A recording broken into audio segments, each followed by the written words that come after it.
नमस्कार, मी हर्षाली. हॅलो 24 तास या आपल्या खास कार्यक्रमात आपल्या सर्वांचं स्वागत. या कार्यक्रमात आपण विविध अर्थ, शिक्षण यांसारख्या विषयांवर चर्चा करत असतो आणि आजचा आपला जो विषय आहे तो थोडा वेगळा आहे. तो म्हणजे पितांबरी नर्सरी फ्रँचायझी. आणि यावर मार्गदर्शन आणि चर्चा करण्यासाठी आपल्या स्टुडिओमध्ये आलेले आहेत पितांबरी प्रोडक्ट्स प्रायव्हेट लिमिटेड मधून आदित्य गोळे. स्वागत आहे सर. धन्यवाद. पितांबरी प्रोडक्ट्स प्रायव्हेट लिमिटेड गेल्या 34 वर्षांपासून ग्राहकांसाठी नाविन्यपूर्ण उत्पादनाची निर्मिती करते आणि आज पितांबरीची 114 उत्पादनं ग्राहकांसाठी उपलब्ध केली असून भारतातच नव्हे तर जगभरात ही उत्पादने पोहोचली आहेत. तर आज आपण त्यांच्या पितांबरी नर्सरी फ्रँचायझी या उपक्रमाबद्दल जाणून घेणार आहोत. चला तर विषयाला सुरुवात करूयात. तर सर, पितांबरी कोकणात नर्सरीची स्थापना केली आहे. तर पितांबरी नर्सरीची सुरुवात कोकणात कधी आणि कशी झाली? सर्वप्रथम आज पितांबरी कंपनीतर्फे इथे आम्हाला बोलण्याची संधी मिळते. आपल्या झी 24 तास या प्लॅटफॉर्मचे मी खूप आभार मानतो. आपल्याला माहिती आहे, ज्ञानेश्वरा महाराजांचा एक अभंग आहे की इवलेसे रोप लावी आले द्वारी, तयाचा वेलू गेला गगनावरी. जेव्हा 34 वर्षांपूर्वी जेव्हा पितांबरी कंपनीची मुहूर्तमेढ कोकणामध्ये रोवण्याचं आमच्या व्यवस्थापकीय संचालकांनी ठरवलं. आमच्या व्यवस्थापकीय संचालकाचं नाव आहे रवींद्र वामन प्रभुदेसाई. त्यावेळी त्यांच्यासमोर एक फार मोठं असं विजन होतं की आपण प्रत्येक घरामध्ये काहीतरी आपण एखादं उत्पादन पोचवू शकलो पाहिजे. आणि त्या भावनेतनं त्यांनी नाविन्यपूर्ण ध्यास त्यांनी घेतला आणि नाविन्यतेचा ध्यास घेऊन त्यांनी अनेक प्रोडक्ट्स त्यांनी निर्माण करायला सुरुवात केली. आणि करता करता इथे जे छोटंसं इवलंसं रोप होतं ते गगनापर्यंत जायला लागलं. आणि त्याच्यानंतर मग कंपनीला 25 वर्ष पूर्ण झाल्यानंतर सरांच्या मनामध्ये असं आलं की आपण मूळचे कोकणातलेच आहोत. तर त्या निमित्ताने कोकणातले असल्यामुळे आपण आपल्या गावाचं काही देणं लागतो, आपण आपल्या विभागाचं काही देणं लागतो. तर आपण आपल्या सामाजिक सहभाग आपण घेतला पाहिजे. त्यामुळे सर त्यांचे जे परमस्नेही आहेत संजय यादवराव, त्यांच्या कार्यक्रमात सर एकदा गेलेले होते. कोकण भूमी प्रतिष्ठानचा तो कार्यक्रम होता. तर त्या कार्यक्रमात भाग घेताना त्यांना असं वाटलं की आपण आपल्या गावाचं जर केवळ नात्यासारखं आपण जर त्यांच्याकडे संपर्क ठेवला तर त्यापेक्षा सुद्धा आपल्याला व्यवसायाच्या माध्यमातून जर गावाशी आपण जोडलं गेलो तर आपल्याला गावामध्ये खूप चांगल्या स्वरूपाच्या अपॉर्च्युनिटीज आणता येतील आणि गावामध्ये रोजगार येईल. आणि त्यामुळे मग सरांनी नंतर सरांनी निर्णय घेतला की या पद्धतीने आपण काम करायला सुरुवात केली पाहिजे. काम सरांनी चालू केलं. सरांचा पहिला बसचा जो एक ढाचा आहे, त्यांचे विचार करण्याची जी पद्धत आहे ती संशोधनात्मक आहे आणि ती नाविन्यता जपणारी आहे. त्यामुळे सरांनी कोकण कृषी विद्यापीठाशी संपर्क साधला. कोकण कृषी विद्यापीठ हे दापोलीतलं कृषी विद्यापीठ आहे, आपल्या सर्वांना माहिती आहे. त्यामुळे मग त्यांनी विचार केला की आपण आज कोकणात काय करू शकतो. सरांनी भांडवली गुंतवणूक करायचं ठरवलं. सरांनी जमीन तिथे विकत घेतली आणि जमीन विकत घेऊन कोकणासारख्या ठिकाणी हळदीचं उत्पादन, कोकणसारख्या ठिकाणी केळी असतील, आंबे असतील, काजू असतील, नारळ असतील ह्यांचं त्यांनी झाडं लावायला सुरुवात केली त्याची. आणि करता करता ते ऊसापर्यंत येऊन थांबले. आणि कोकणासारख्या ठिकाणी ऊसाच्या शेतीची लागवड त्यांनी केली आणि त्याच्यातनं निर्माण झालं पितांबरी रुचियाना गूळ पावडर हे उत्पादन.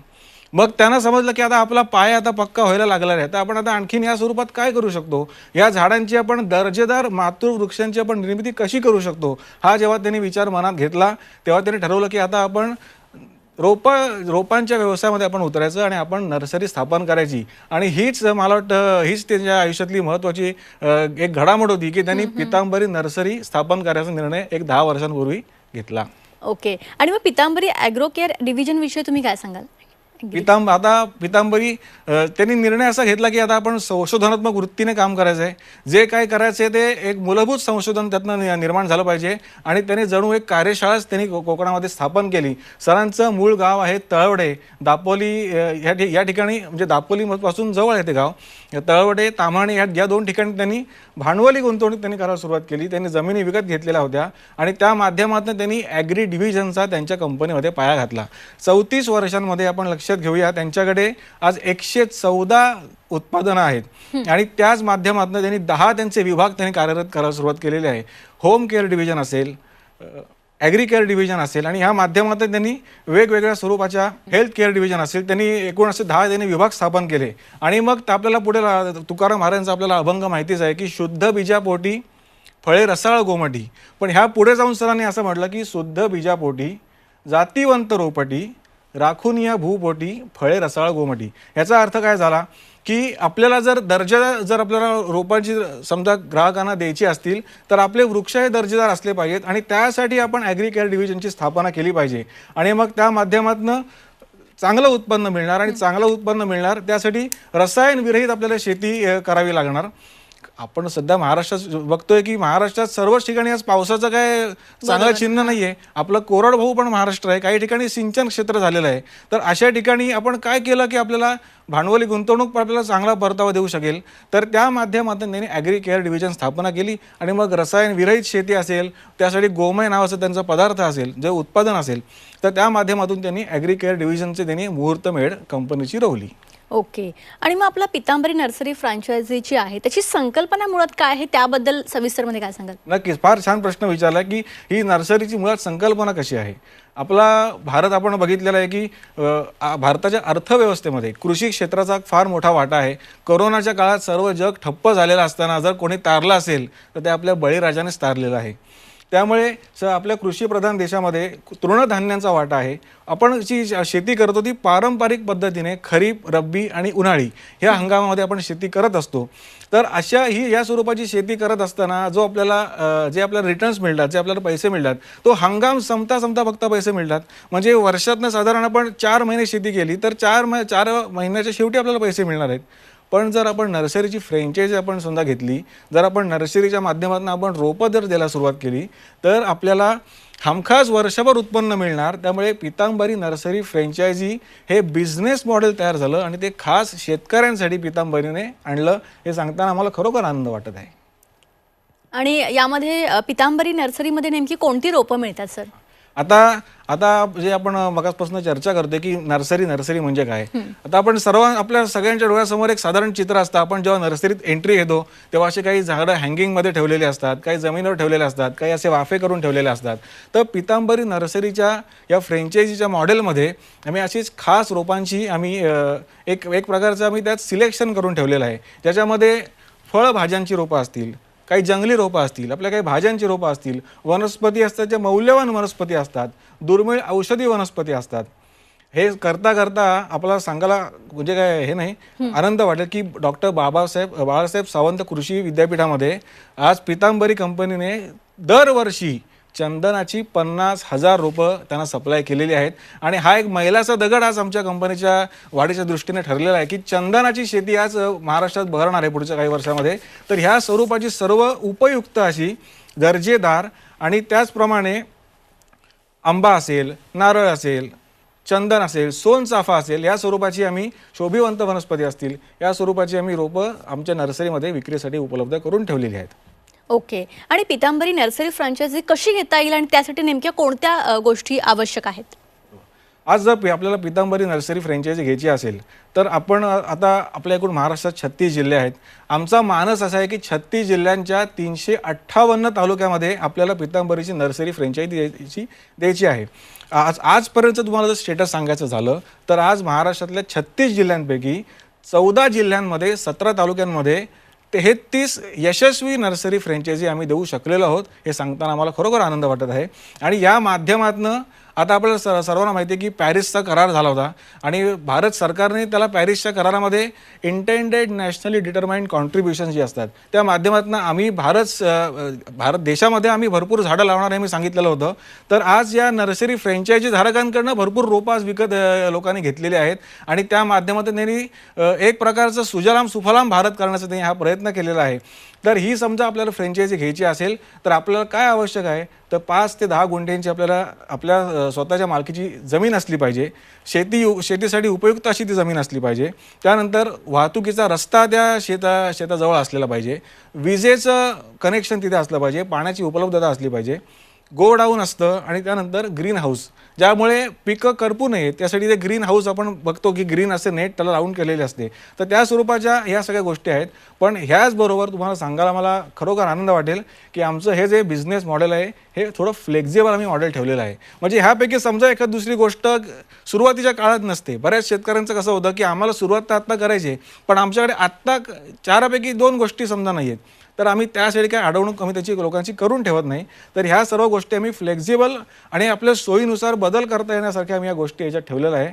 आवश्यकता फक्त आहे इच्छाशक्तीची आणि आपल्या अनुभवाची. ओके. आणि पितांबरी नर्सरी फ्रँचायझीस नेमकी कोणती विशेष सुविधा आपल्या पितांबरीकडून दिल्या जातात? बरोबर.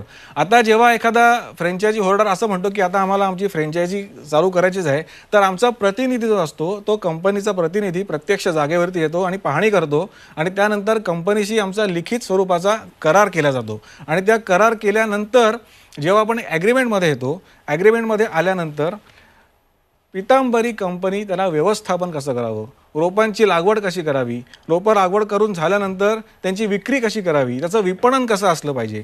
त्यानंतर समजा एखाद्या व्यक्तीला त्याच्यात काही ट्रेनिंगची आवश्यकता समजा असेल, तर आमचं दापोलीमध्ये आम्ही ट्रेनिंग सेंटर चालू केलेलं आहे. दापोलीच्या सारख्या ठिकाणी आम्ही त्याला ट्रेनिंगला पाठवतो. वृत्तपत्र असतील, सोशल मीडिया असेल, विविध कृषी प्रदर्शनं असतील, त्यानंतर झालं पण होर्डिंग्स असतील.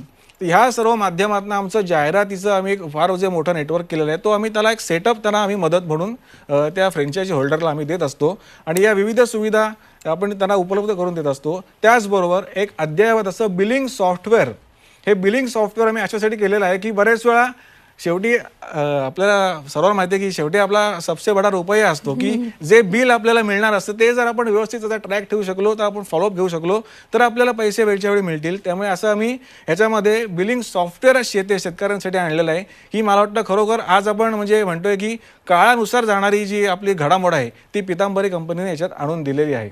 याचबरोबर आपल्याला काही कृषी विशेष ह्याच्यातल्या निविष्ठा असतात. कृषी निविष्ठा म्हणजे काय, शेतीचे अवजारे, गार्डन टूल्स, कुंड्या, इतर उत्पादनं यांची विक्री सुद्धा त्या पितांबरी नर्सरीच्या माध्यमातून केली जाऊ शकते.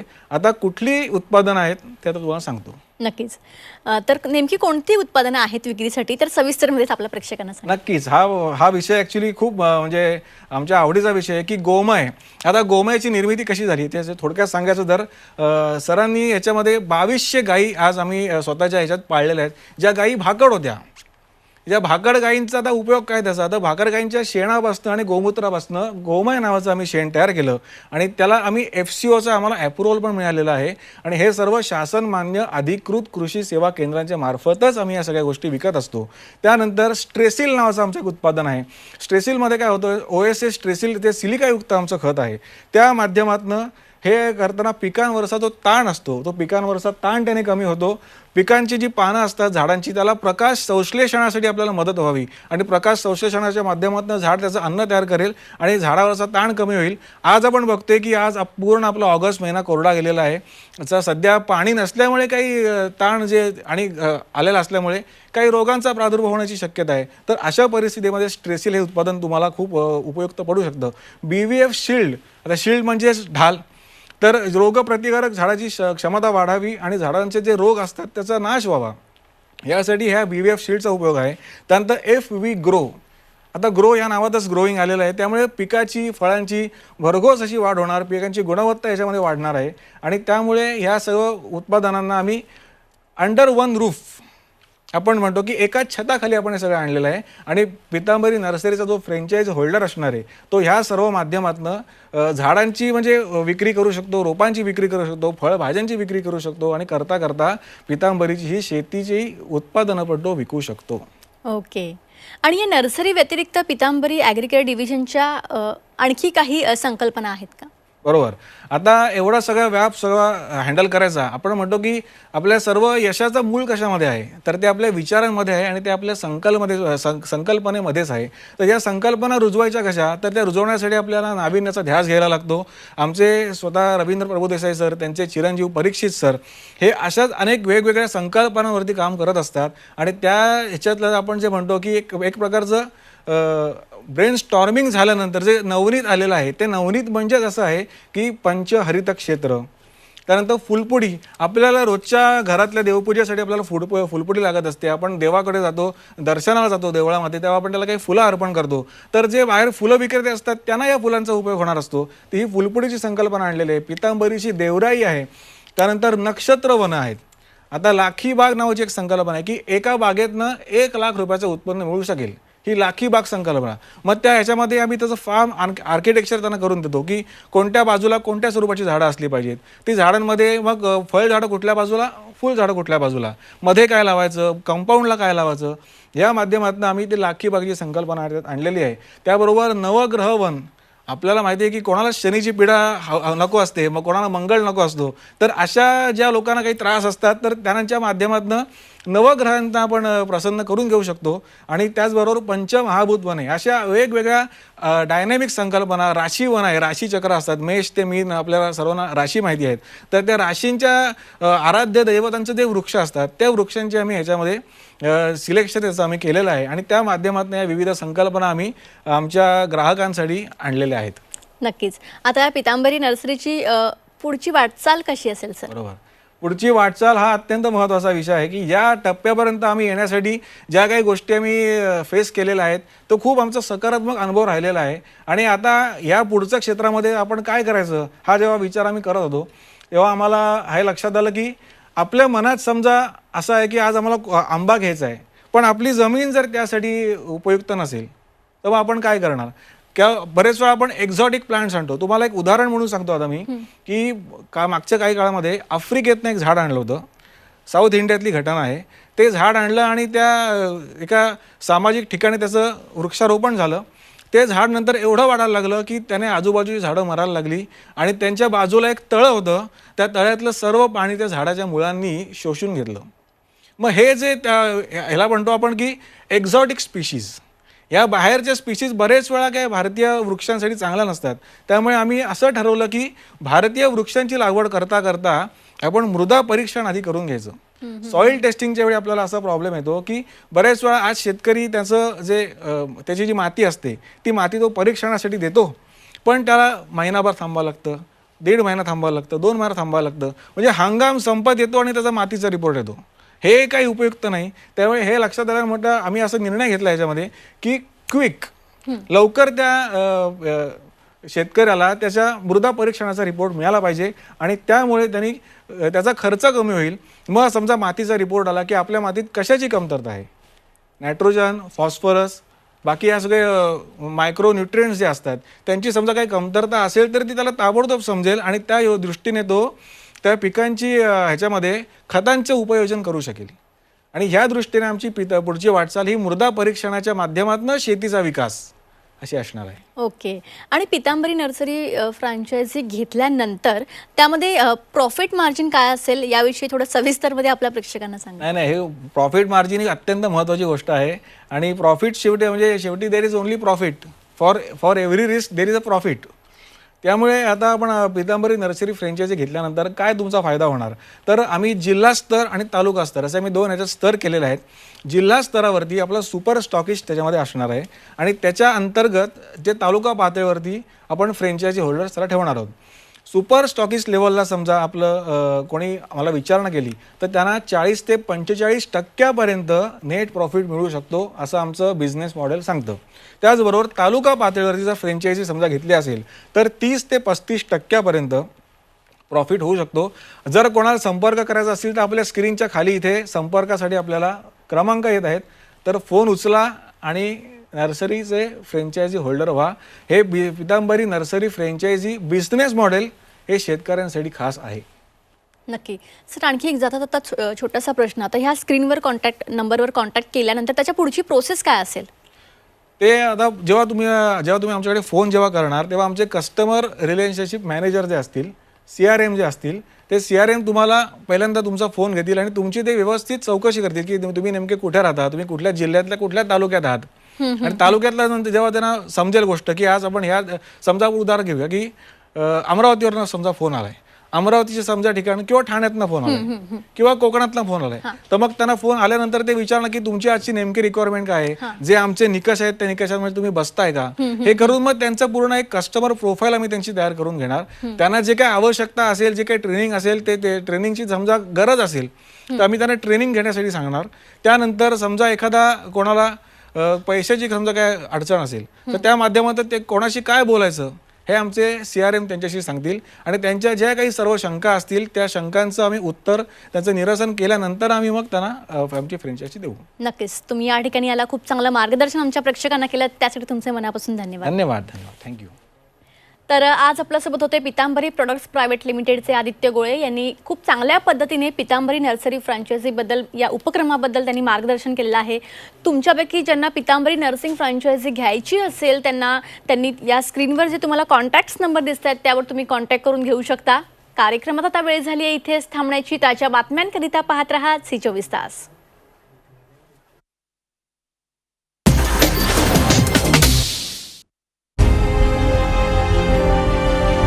विकासाचा ध्यास म्हणजे